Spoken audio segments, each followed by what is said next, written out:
Hello everybody, my name is Saurav Goswami and today I'll be showing you how to create and host your own Ruby gems. Now Ruby gems are the libraries for the Ruby programming language that can be installed with the gem install command. For example, go to rubygems.org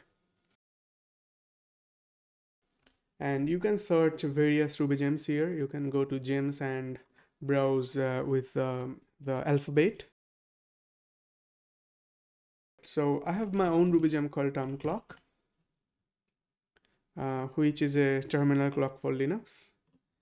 Installing is very simple, right? You can install any Ruby gem like this.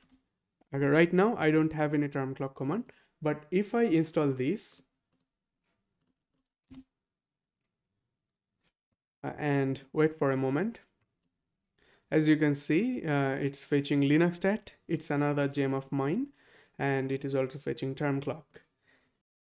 It's installed. So we can run term clock now. And as you can see, it's a very nice Linux clock. So yeah, throughout these videos, I'll be not only guiding you through the process of creating a Ruby gem, but also host them on rubygems.org to make them available to the World Wide Web. You can use any operating system to create a Ruby gem, but to follow along with these YouTube videos, all you need is a Linux system with Ruby installed. And make sure that your gem command works, because honestly, I don't know about Windows and Mac OS. Now, when it comes to Ruby gems, we have two options: create a Ruby gem in Ruby, create a Ruby gem in C Ruby extension.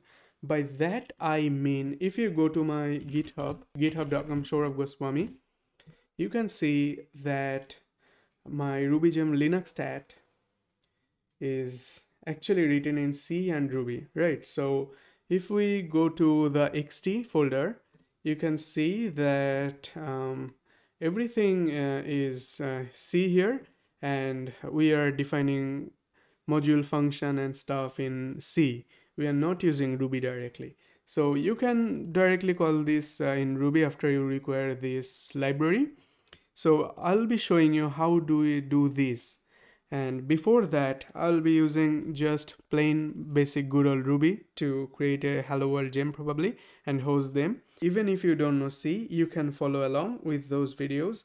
But if you know the basics of C, you can also follow along with the later ones. So without any further ado, let's get started.